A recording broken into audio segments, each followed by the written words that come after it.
asked for it, and here it is. Here is my 1 month recap of waking up early in the morning, 5:30 a.m. Also, I just want to say I love when you guys send me pictures of you waking up early too, because you got inspiration from my videos. So if you're waking up early, snap an Instagram story and send it to me and I'll repost. First off, I want to be completely honest with you guys. I have not woken up every morning at 5:30. I'm really trying to remember this past month. I was traveling this past month, and there were some mornings I slept until 6 or 6:30, but there was also some mornings I would get up at 5.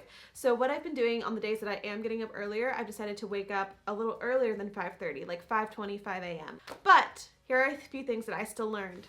And no one here is saying to get less sleep. What you do is you go to bed earlier, okay? You go to bed earlier, but you wake up earlier in the morning. And you may be like, okay, I'm a night owl though. Like, what's the difference between using those hours in the evening and using those hours in the morning? I don't know about for you guys, but for me, when I'm at night and it's like 9 p.m., after it gets pretty dark outside, I don't feel like doing anything but laying in my bed and watching movies or YouTube. But when I wake up in the morning, the first thing on my mind isn't like, oh, let me watch that new Netflix episode. It's usually like, okay, what do I have to do for today? What do I need to get done? After the initial thought of, I should go back to sleep. But after that initial thought of, I should go back to sleep, then that's when my mind is starting like, okay, here's what you can get done. And so here are some tips to how to get past that initial thought of, okay, I need to go back to sleep. One is, don't put your phone on your nightstand. This is something I began doing again. I began putting my phone on my nightstand. And it's awful, guys. When your phone's right next to your bed and that alarm goes off in the morning, it is so easy for you to just be like, okay, I'm gonna, skip my workout today. I can, finish that, draft of paper later. Like, it's so easy to do that. But what I'm gonna start doing, and what you should start doing too, is putting your phone in the area where you're wanting to go. Let me explain. When I don't go work out in the mornings, which I do 2 to 3 times, the other days of the week, I want to get straight to my desk, because this area of my room, my desk, my work room is always like shouting at me like, you can do this, girl, you got it. I got my vision board, all the things I want to do with my life, like, and it's just screaming like, get this stuff done. And so when I put my phone over here, I have to get up out of my bed when the alarm's ringing, go to my desk, I see my vision board, I see the area where I could be working and getting so much stuff done, and that helps me to continue further. The next tip I recently heard from this book, not taking credit for it, is the 5-second rule. And I love this rule, and I think it's very helpful. And I kind of self-consciously do this before I even knew about the book. But basically, it is where you count down from 5. So you're in your bed and you're like, okay, I really should get up now. And you just keep laying there. I usually lay in bed for 10 minutes some days. 30 minutes some days, it's bad. But when I started doing this, it helped. So you lay in bed and you count down from 5. And while you're counting down in your head, you're thinking of all the things you could be doing with your time right now. And then when you get to 1, 5, 4, 3, 2, 1, when you get to 1, there's an action with that. When people count down for the new year, when people count down for a game to start, there's always something that goes with counting down to 1. So at 1, there has to be an action, and that action is gonna be getting your butt out of bed and over to whatever you need to do. So start counting down for yourself, and at 1, give yourself that action. So the next thing I've been doing is seriously, do not look at social media. This one's the hardest for me, but don't even look at emails in the morning. That is so hard. I love my emails because I love getting those good emails with new fun stuff. But no, don't look at emails, don't look at social media, because that is just, especially social media, when you start your day with that comparison, it could be inspiration, but a lot of times our Instagrams are just beautiful, and you're getting out of bed and you look like a mess and you haven't brushed your teeth or your hair, and you're looking at these beautiful Instagram photos, refreshing your page to see how many followers you've lost or gained during the day. Whatever you think of or do first thing in the morning is what's most important to you. And I made that realization, and I was really upset with myself when I realized the first thing I was doing in the morning was opening Instagram and looking at my followers. That means I am prioritizing my followers over God and my prayer life, over caring for myself and getting out of bed and starting to get ready, and over my work too, actually going for my goals. So that's kind of really showed me the first thing you do or think of in the morning is kind of what's biggest in your life, and I did not want that to be my social media follower amount.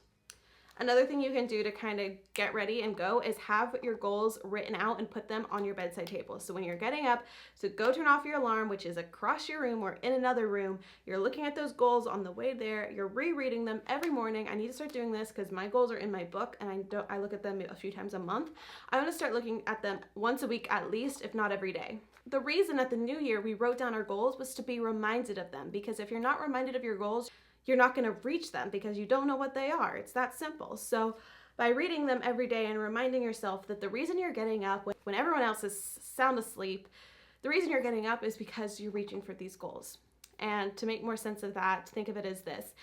It takes 10,000 hours to master a skill, whether you want that to be, photography. So in the mornings, you're looking up for an hour or two and you're like, tips for photography, you're watching tutorials, you're taking a course, or whether that skill is cooking and in the morning is your time to experiment with new recipes, like whatever that new skill that you're wanting to learn is, by taking 1 to 2 hours every morning, that is adding 1 to 2 hours extra into your overall 10,000 hours. So let's just say you wake up 1 hour earlier every day to work on that new skill. At the end of the month, you've just gotten 31 or 30 extra hours to add to your overall goal of 10,000 hours to master the skill. So what does that mean? It means that you're deciding for yourself that your time is valuable and your life is valuable. Okay, so another thing I want to mention is Bulletproof Coffee, guys. I was introduced to this by my friend Jade. She has a killer YouTube channel. Go check it out. But it's really weird. But it's like a new trend thing, because Bulletproof Coffee is supposed to help with your mental awareness. It keeps you fuller longer because of healthy fats. It keeps you sharper. And so it's just really good for in the mornings when you have to get a lot done, or at night too. So what it is you make a cup of coffee. You can buy the Bulletproof brand coffee. I don't, just because it's expensive, but make a cup of coffee. You're going to add in full fat grass-fed butter. Okay, like you have to buy organic, like really nice butter, the expensive butter, cheap, low fat, no, not gonna work. Nice, rich butter, okay? Add a little bit of that, add a little bit of good organic coconut oil, stir it up, add your creamer or sugar. Then guys, that's Bulletproof Coffee, great. The fats are gonna help keep you fuller longer, it's gonna make it creamy, awesome. But to take it an extra mile, what I do is I bought the Bulletproof collagen powder. So collagen powder helps your skin and your joints and overall health, and it has 22 grams of protein for the serving size. And what I do is I add the 2 scoops of the collagen powder into my coffee. I put it in my blender, blend it up, and it becomes a latte, guys. And it's so frothy and so creamy and so yummy. And it's also like a coffee full of healthy fats and full of protein. So that's like what I've been drinking for breakfast, and it helps keep me going. I drink it before or after my workout, or before or after I'm doing my work, before school. And yeah, it's just amazing. So I'll have the link below to where you can buy the collagen powder. Not sponsored. I wish they would because it's expensive, but I love it. And the last tip I have of what I've been doing to kind of help keep me motivated to keep waking up earlier is every day when I wake up early and I get stuff done, I write down what I got done in those extra hours in the morning. Whether that was a good sweat, like I worked out and burned all these extra calories, or I, made this new section of my course better, like whatever it is that I got done that morning, I write it down so I can be reminded of all that I can get done in these extra hours in the morning when I wake up earlier. Okay guys, that was it for this video. I hope this helped. Again, I want to do more like checking in with you guys, like what's working for me, what I want to improve my overall mornings. And I love reading your comments on my previous morning video about like your guys' routines, what inspires you to get up, why you get up, what time you get up. Like let me know, because waking up before high school, doing a whole day of high school, then doing extracurriculars, then getting home and doing more work, it's exhausting, okay? I'm right here with you. But we can do this because we got goals, we got passion, we got a vision, and we're gonna reach them. I love you guys so much. I hope this was helpful, and if it was, make sure to give it a like, follow me on the gram, and I will see you guys in my next video. Bye, peace out.